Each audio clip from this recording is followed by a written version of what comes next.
Halo guys, kembali lagi di channel Kuning-Kuning Kemambang Yende. Di video kali ini, admin akan mendongeng sebuah film bencana alam berjudul Greenland 2 Migration yang dirilis pada tahun 2025. Buat kalian yang belum nonton alur cerita film pertamanya, bisa nonton terlebih dahulu, link ada di pojok kanan atas video. Dan gak usah lama-lama, seperti apakah ceritanya? Daripada penasaran, mari kita simak alur ceritanya.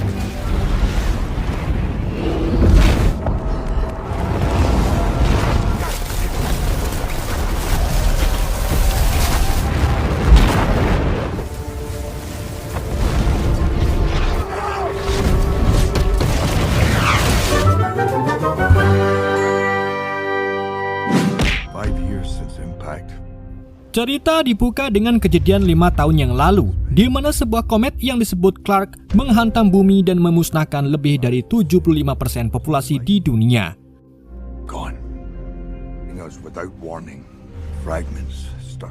Akibat bencana itu juga, kekacauan mulai muncul di mana-mana, seperti aktivitas tektonik dan vulkanik dahsyat yang tak terduga.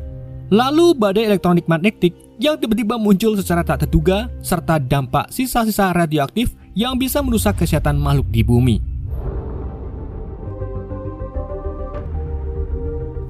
Karena hal itulah, para penyintas diharap tidak pergi keluar karena udara yang buruk dan menetap di dalam bunker.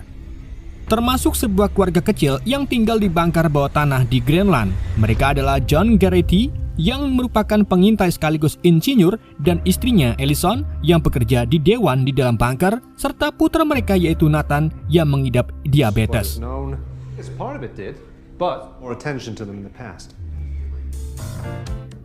Pada suatu hari, John pergi keluar bunker dengan dilengkapi seragam APD lengkap untuk mengecek keadaan sekitar.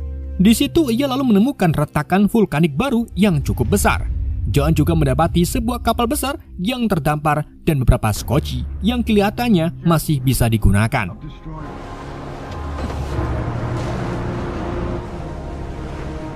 John kemudian mulai masuk ke kapal besar itu dan menemukan beberapa peralatan yang masih bisa digunakan.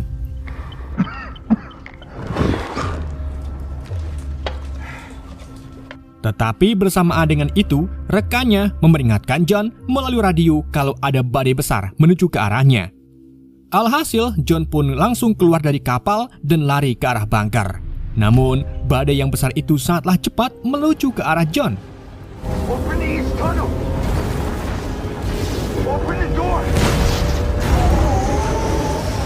Untung saja, John berhasil masuk ke gerbang bunker tepat sebelum badai besar itu melahapnya.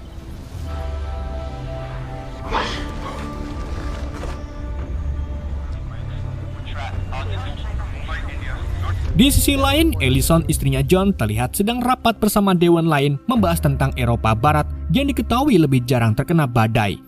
Selain itu, Dr. Amina juga membahas tentang teori kawah yang tercipta akibat tumbukan meteor Clark di Prancis Selatan.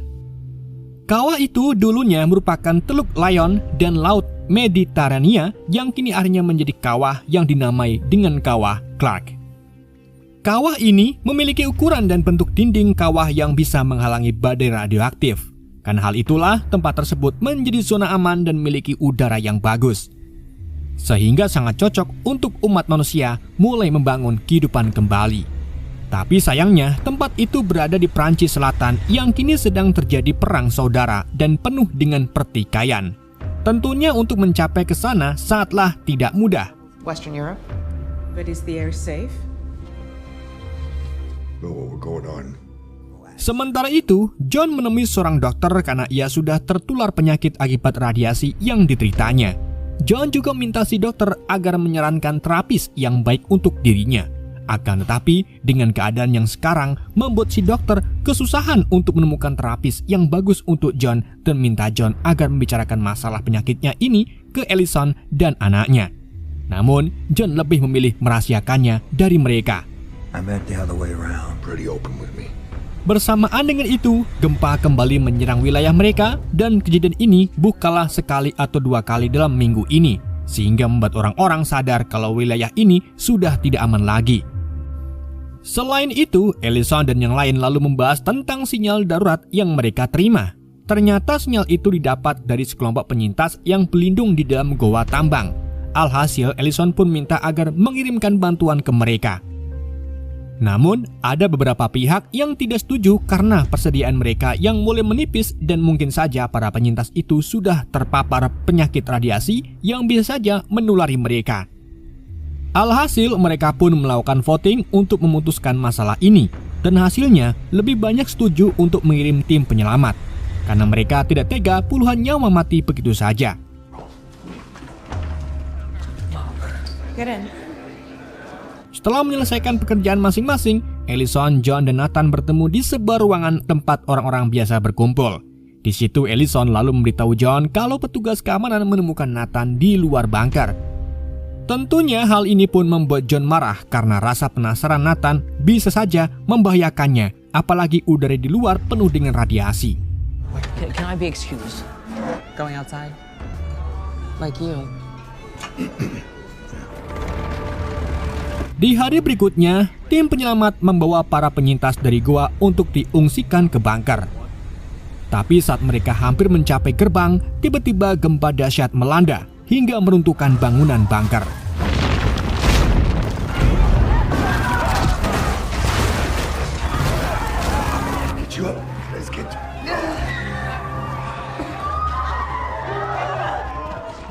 I can't breathe. Alhasil, seluruh penghuni bunker pun berusaha untuk keluar menyelamatkan diri. Begitu pula dengan John, Ellison, dan Nathan yang langsung membawa keperluan mereka. Go, go!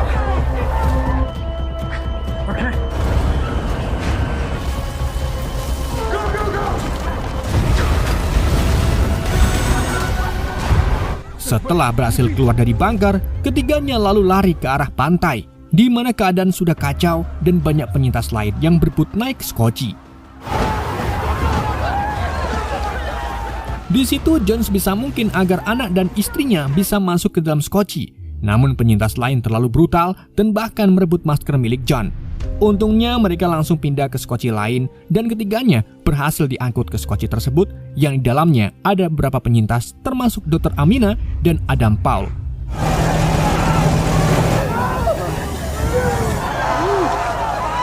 Bersamaan dengan itu, ombak tsunami datang dan melenyapkan bunker beserta orang-orang yang ada di luar.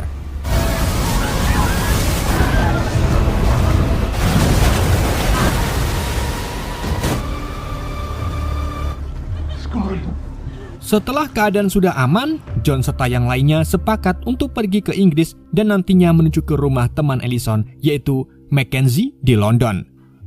Dan untuk mencapai ke sana, membutuhkan waktu kurang lebih seminggu dengan perbekalan yang seadanya.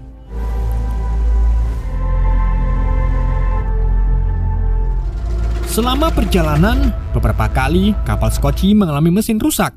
Untungnya John bisa memperbaikinya dengan sangat mudah. Namun di hari berikutnya, mesin skoci kembali mati. Tapi kali ini bukan karena ada kerusakan, melainkan kehabisan bahan bakar. Alhasil, mereka pun pasrah mengarungi lautan hanya mengikuti arus saja.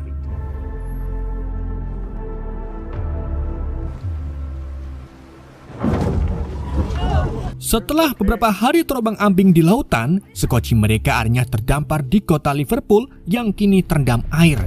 Mereka lalu menepi di kota tersebut.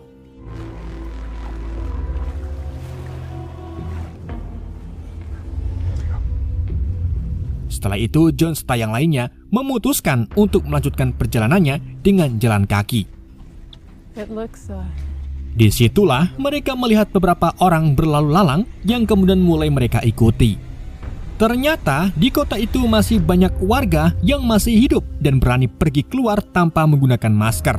Sampai akhirnya mereka tiba di bunker yang dijaga ketat oleh militer, dan yang diperbolehkan masuk hanyalah orang-orang yang memiliki lencana. Mereka pun mulai menunjukkan lencana masing-masing, tapi sayangnya Adam kehilangan lencananya. Tetapi ia terus memaksa untuk masuk yang akhirnya membuat massa semakin ricuh dan salah satu penjaga terpaksa menembak Adam. Di tengah kekacauan itu, tiba-tiba badai radiasi mulai muncul menuju ke arah mereka. Mau tak mau, mereka pun meninggalkan tubuh Adam di sana. John lalu menghentikan mobil yang dikendari pria bernama Obi dan berani membayar berapapun asalkan bisa membawa mereka pergi dari tempat tersebut. Obi pun setuju membawa mereka dengan imbalan jam tangan milik John. Oh my God. Oh my God. I wrote like this. Selama perjalanan di dalam mobil, Ellison mengatakan kalau ia terakhir kali berkomunikasi dengan Mackenzie itu 8 atau 9 bulan yang lalu. Jadi mereka masih belum tahu keadaan Mackenzie sekarang bagaimana. Ditambah lagi orang-orang kini rela membunuh orang lain demi mendapatkan makanan atau keperluan lain. Di situ Nathan dan Dr. Amina juga membahas tentang teori kawah Clark yang akan menjadi tempat mulainya kehidupan baru. Hal ini dikaitkan dengan teori meteor yang menimpa pada zaman dinosaurus. The impact created the KT event, we wouldn't even be here. We are close. Maybe Selang tak lama, mereka lalu berhenti sejenak untuk nyebat. John kemudian mulai mengobrol dengan Obi, di mana Obi mengatakan kalau ia berasal dari Nigeria dan pindah ke Inggris 12 tahun yang lalu. Obi juga memperingati John kalau apa yang terjadi di Prancis itu lebih bahaya daripada di sini. Karena di Prancis juga sedang terjadi peperangan sehingga membuat penduduk di sana menjadi sangat brutal. bullshit. Bersamaan dengan itu mereka merasakan getaran. Awalnya mereka mengira ini karena gempa, namun ternyata perkiraan mereka salah, di mana getaran itu ternyata berasal dari hujan meteor yang mengarah ke lokasi tersebut. John pun menyuruh yang lain agar berpegangan erat pada pohon. Namun tidak dengan Obi yang malah nekat lari menuju mobilnya. Alhasil sebuah meteor pun menghantam dan langsung membunuhnya.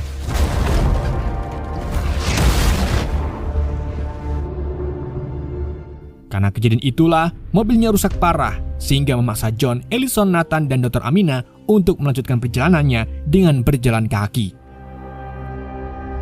Setelah berjalan cukup lama, mereka akhirnya sampai di tempat Mackenzie bersembunyi.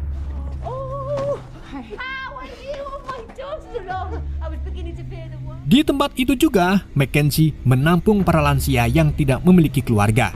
Mereka kemudian menikmati malam dengan mengobrol dan makan mendoan bersama.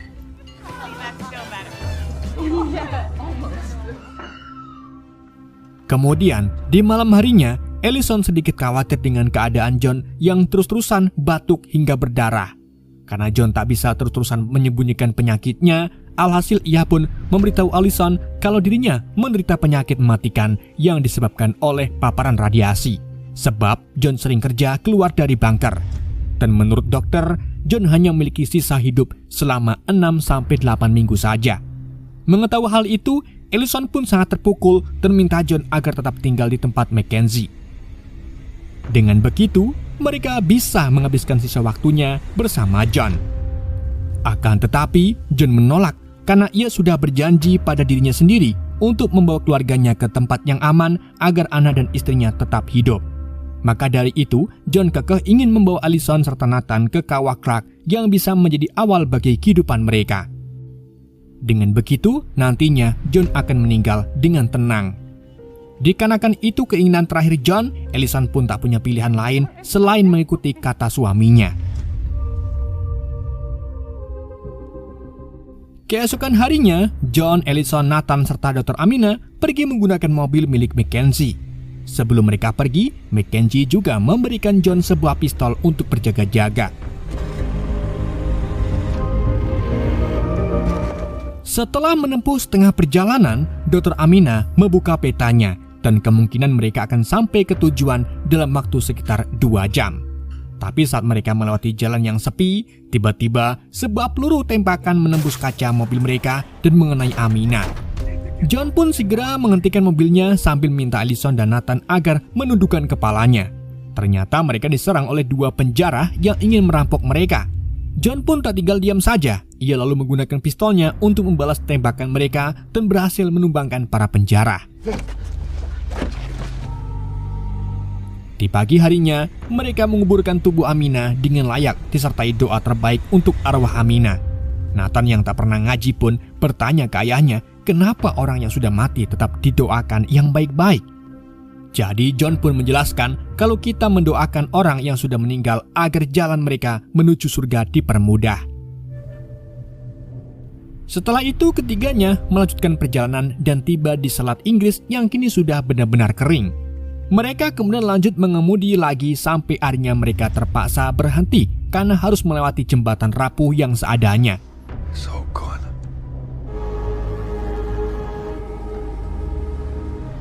We're gonna cross that? Alhasil, John, Ellison, dan Nathan pun berjalan melewati tangga sebelum akhirnya lanjut melewati jembatan yang hanya terbuat dari tali. Nathan pun sempat kewalahan karena tali itu terus goyang-goyang akibat angin yang cukup kencang.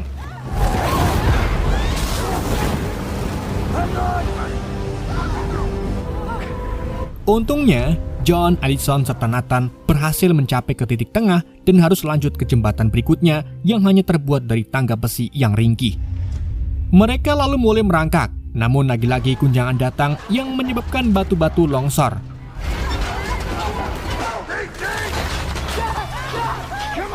Meskipun ketiganya sempat hampir terjatuh, akan tapi John akhirnya mampu membawa Nathan dan Ellison ke seberang sebelum akhirnya jembatannya runtuh.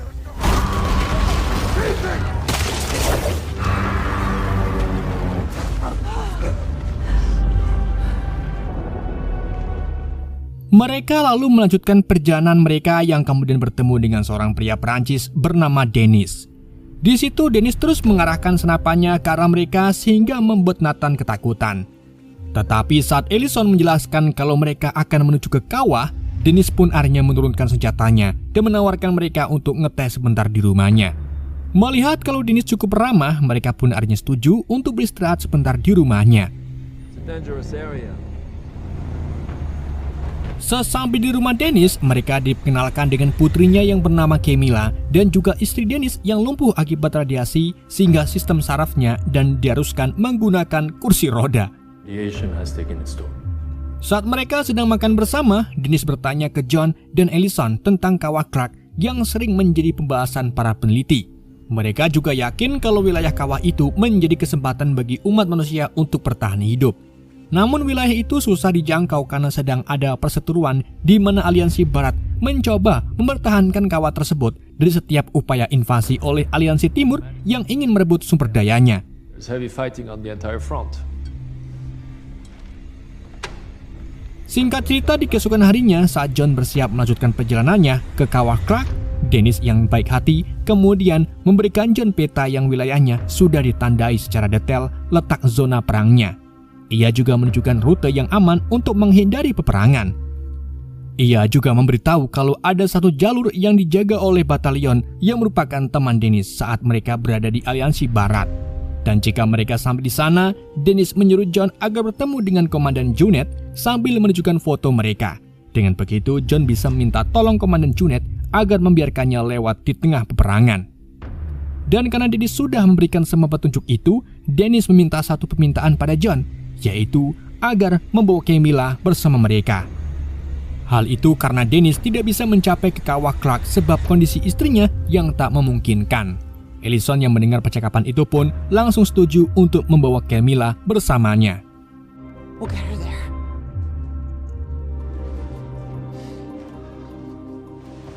Kini, John, Ellison, Nathan, dan Camilla pun memulai perjalanan mereka menuju ke kawah.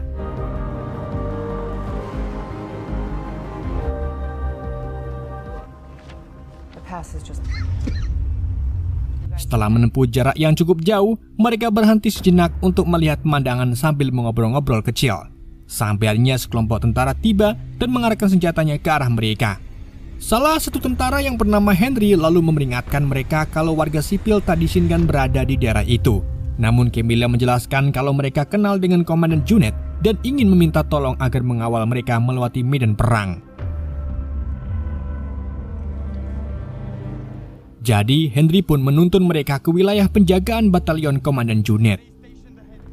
Di dalam perjalanan ke sana, mereka harus melewati peperangan di tengah malam.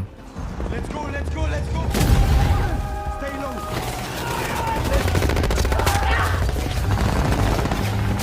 Up to the bunker. Up to the... Go, go, go, go. Head down. This way. Untungnya mereka berhasil melewati perangan tersebut dengan menerobos beberapa parit. Di pagi harinya, mereka akhirnya sampai di sebuah kamp militer dan mencari keberadaan Komandan Junet. Tapi sayangnya, Komandan Junet baru saja gugur dalam perangan. Alhasil, John pun memohon ke prajurit lain agar membawa mereka langsung ke kawah. John juga mengungkapkan kalau ia sudah berjanji pada keluarganya untuk membawa mereka ke tempat yang aman sebelum dirinya meninggal akibat penyakitnya. Mendengar hal itu, prajurit itu pun tiba dan setuju untuk membantu mereka. Prajurit itu lalu mengarahkan John, Ellison, Nathan, dan Camilla ke sebuah bus yang akan membawa mereka ke kawah Clark langsung. Namun saat di tengah jalan, tiba-tiba bus berhenti karena terkena jebakan dari sekelompok bandit. Para bandit itu lalu membunuh 2 prajurit. Setelah itu, mereka pun memaksa semua penumpang turun sambil mengarahkan senjatanya ke arah mereka. Tapi saat semua penumpang turun, John nekat memberanikan diri untuk melawan bandit tersebut. Hingga akhirnya terdengar suara tembakan beberapa kali, dan ternyata John berhasil menembak mati bandit tersebut. Sayangnya ia juga tertembak di bagian perut yang menyebabkan luka cukup parah. Nathan pun mencoba untuk menghentikan pendarahan ayahnya, sedang Ellison mengemudikan bus menuju ke kawah Clark.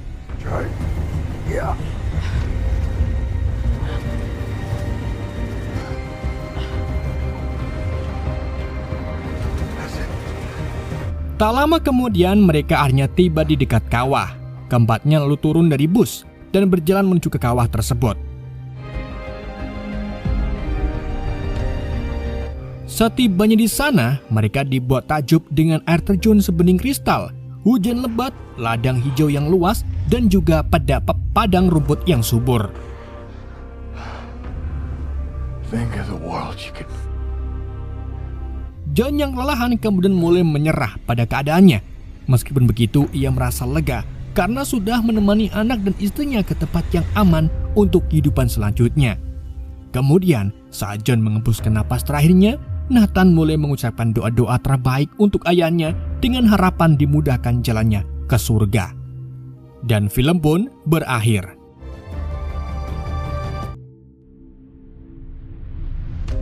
Oke guys, itulah alur cerita film Greenland 2. Semoga kalian terhibur dengan alur cerita yang saya bawakan. Mohon maaf jika ada kesalahan dalam penyampaiannya ataupun penyebutan nama. Sekian dari Yende, sampai jumpa di video berikutnya.